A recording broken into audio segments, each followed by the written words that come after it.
Well, hey, you're back. We're back. We're here.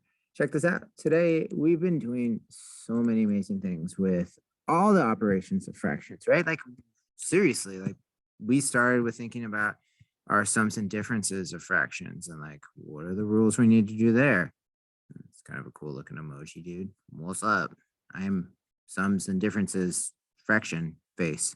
Um, we spent a lot of time in the products of fractions. So again, like what are all the things we do when we're multiplying fractions? And we've spent some time now really talking about the division of fractions, whether that be like a whole number divided by a fraction or a fraction divided by a whole number. Like we really started to think about like what is happening there. What we're going to be talking about today is really the algorithm behind it all. Meaning like what is just a way that I can think about how to divide fractions when I can't make sense of like a model. And a model is super important. We always want to be thinking about the model. Like what does this look like? You know, if I take I don't know, 1/3 or 1/2 here and I divide it by 3, then really what is the unit each person gets, right? We want to think about these models and help ourselves draw them. But it's a lot to cover. So one of the things we like to do is kind of have this how. Like, how do we just do it? How can we take fractions when we have them and figure out just an algorithm that makes sense? And this has actually been seen in class. A lot of people have been starting to understand and see patterns. I think, for example, when we were doing whole numbers, I think that might be a good way to do that. Right, when we were doing whole numbers divided by like a unit fraction, well, a lot of students were like, a lot of us were recognizing that you would see this pattern in here that will actually, if I had 6 wholes and they were divided into 3 groups, that would actually be 18 parts, right? I would end up with 18 parts. And so there's a pattern that we start to see as opposed to just drawing out our 6 models and cutting them into thirds and counting all the pieces. Right. Like we actually started to see, oh, there's something that happens here. I can do some sort of multiplication.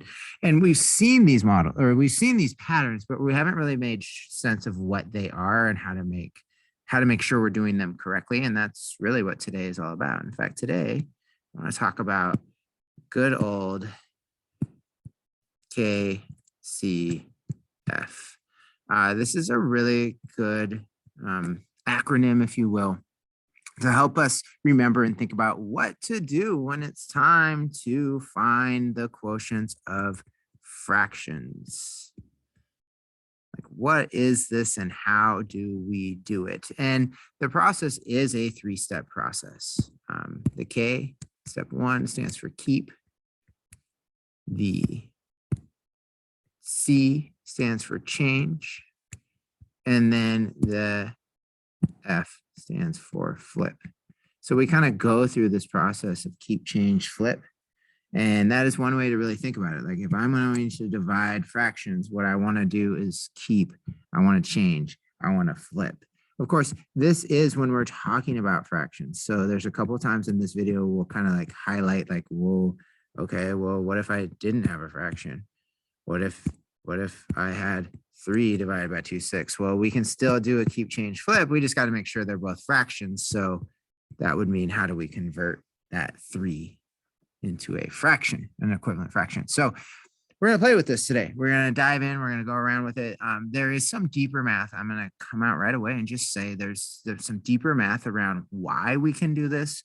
This video is not about that. So this, again, is a video that kind of helps us with the how. If we're struggling with the models and making sense of why we do what we do, this is a really good way to just help you feel successful. It's what I like to call a how-to video. This is just how we can do it. So why we get to do keep, change, flip, that is a deeper math concept that I'm going to encourage you to get into and ask about that in class, and we'll talk about reciprocals and what all that stuff means. But for now, for the sake of this video, we're just going to practice today this concept of keep, change, flip. So after all of that, let's actually start doing the work. So K, C, 3 steps. And if we think about what that means, let's go ahead and start that game. So let's say someone says, oh, well, I have 2/3 and I need to divide that by 6/8. Okay. Well, here's what this means. Step 1, keep. What that means is I'm just going to keep my first fraction as is. I'm just going to keep it. 2/3 stays 2/3. Step 2 is this change. And what we're actually going to end up doing is we're going to use the inverse in this case. We're going to use the opposite of our operation. So in this case, because I'm using division in this, I'm actually going to change it to multiplication. I'm actually going to use the inverse. And then this gets us to the point of flip. Flip means we're going to take our last fraction and we're actually going to flip it. Instead of having 6/8, we're going to have 8/6. Now, why, again, is going to be another thing we can talk about in class. Like, why does this happen? What is reciprocal? Why do we do this? But for now, we just want to think about these steps. We're going to keep, we're going to change, we're going to flip. So now that I've done that, actually what I see I've made here is just a multiplication fractions problem. And that's something we know. We know when we have fractions and we're multiplying, we can just multiply our numerators. So 2 times 8 is 16 and 3 times 6 is 18. And we are almost done. We have a fraction, but it looks like I can actually reduce this. Let's see, they are both even. So that gets me 8/9. And that's my answer. Now, again, I know this is actually hard for me to not talk about why we're doing this. But for this video's sake, this is, again, just a tool that can help you like make sense of when it's time to divide fractions, what you can do, even if you're not even sure why you're doing it. And that is with what we call keep, change, flip. So well, let's write the answer. So what that really means is when you take 2/3 and you divide it by 6/8, you actually end up with 8/9. And we might be able to look at that with a model, but no, we're not. Because like I said, for this video, I want you to just think about here's a how. Here's just a good way to make sense of it because there's a lot going on and this might feel comfortable. So let's take another problem. Let's go over here though, and we're going to keep, we are going to change, and we are going to flip. And I don't know, let's take 6 and divide it by 3/4. Okay. So again, the first thing I want to do though is this is a division. This is what we do when we are dividing fractions. And if you'll notice, this is not a fraction. So before I can keep, change, flip, I actually am going to convert this so I do have a fraction, right? 6/1 is the same thing as 6 wholes because 6 divided by 1 is 6. And every fraction is a division problem. So 6 divided by 1 or 6/1 divided by 3/4 is now my problem. And it checks out, right? Fraction, fraction, now I can do the work. So let's start here and keep, meaning again, I'm going to keep my first fraction. I'm going to change, meaning I'm going to change from division to multiplication. And then I'm going to flip. So instead of having 3/4, I'm going to have 4/3. And again, to help me solve this division problem, I literally end up with a multiplication of fractions problem. So 6 times 4 is 24. 1 times 3 is 3. This is top heavy, so I can convert that. 24 divided by 3 equals 8, actually. And there would be our answer. When we take 6 and divide it by 3/4, we get 8. So there is where we're at with this. So let's kind of dive in more and think about that. I was just thinking we could model this problem, but I'm like fighting, like looking at the modeling, but I'm not going to fight any longer. Let's do that.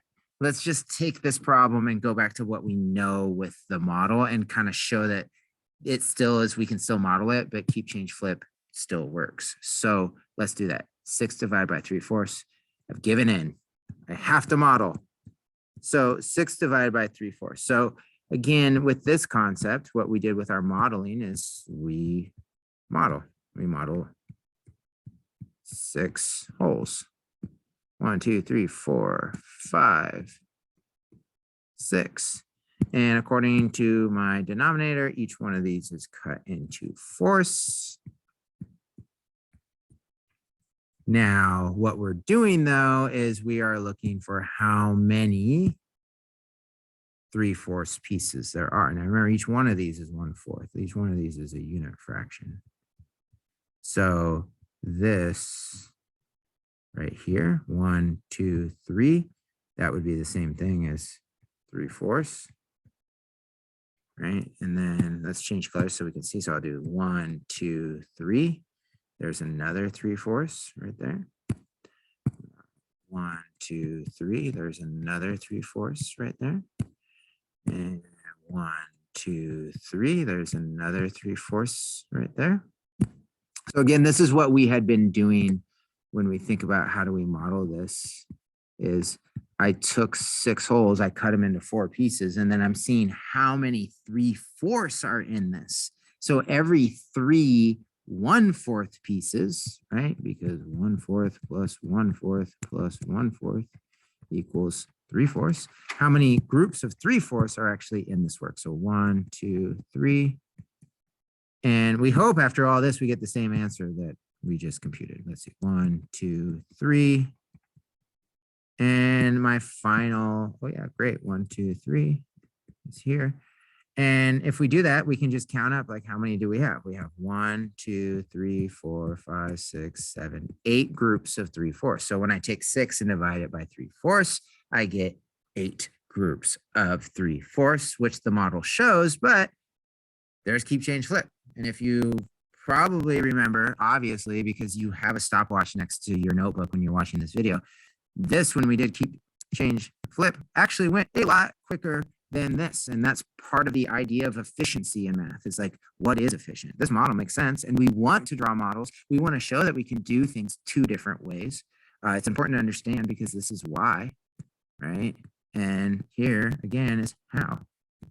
So sorry, thanks for obliging me there. Like, thanks for like taking the time to be like, oh, you know, he's going to model. You can't resist. He's got to show a model.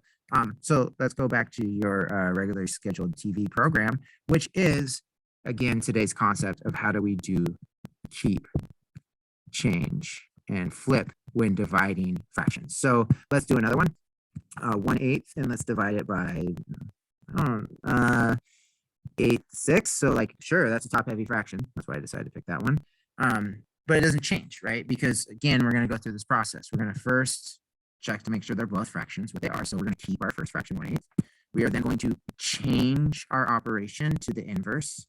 And because we're changing the inverse, then what we have to end up doing is flipping our value of our fraction. So instead of 8/6, we get 6/8.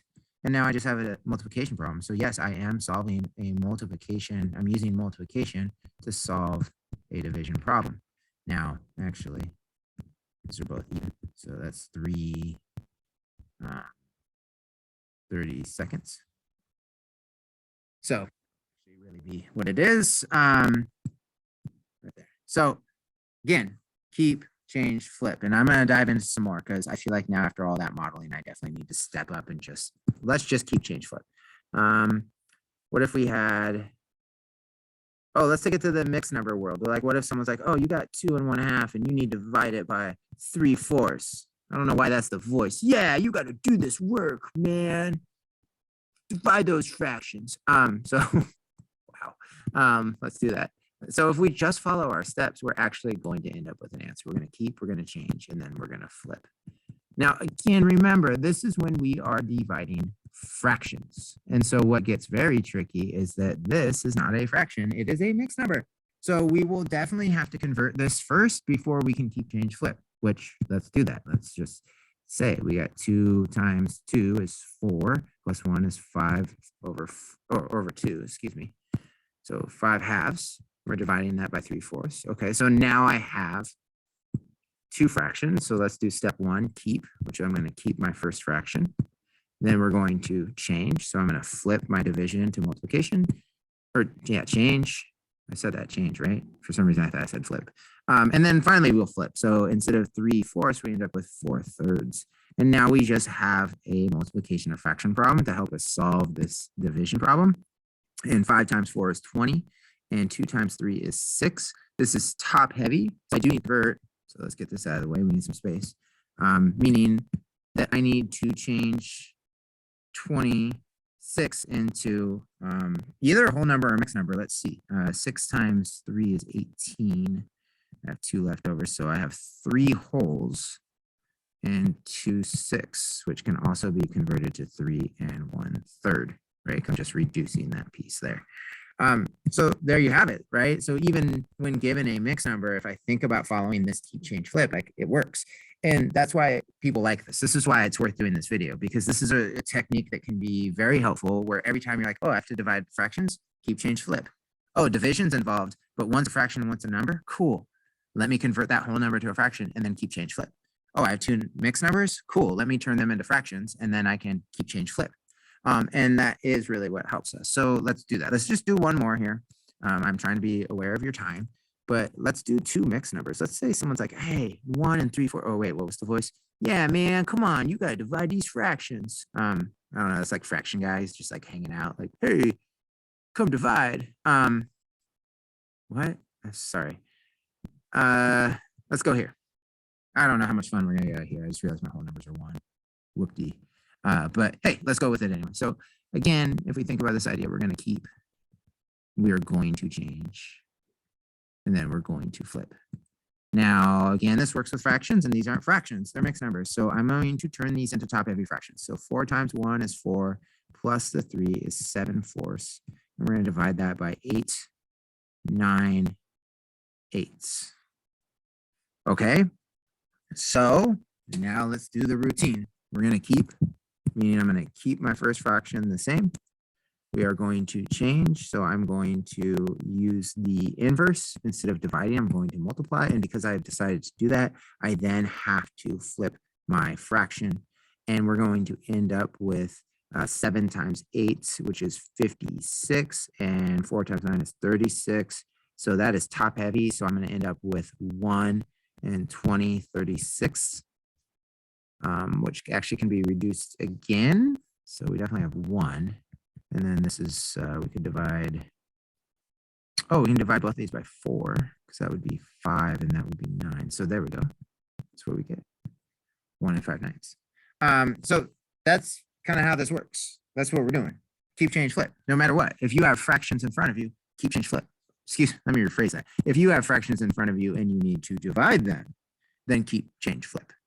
Keep change flip. And one thing I've always recommended, and I'm going to leave it at that here soon, is that I always like to say, like, if you're taking a math assessment, right, you're taking a test and there's a bunch of, whatever. One thing that I always like to say to people is like, oh, you know what, just go and write that in the corner of your paper. So you remember that every time you get to like a division of fractions problem, if you follow this routine here, you're going to do great. Yay, you're going to win. Because again, this is with an algorithm, you can just do this every time. But do not forget our models.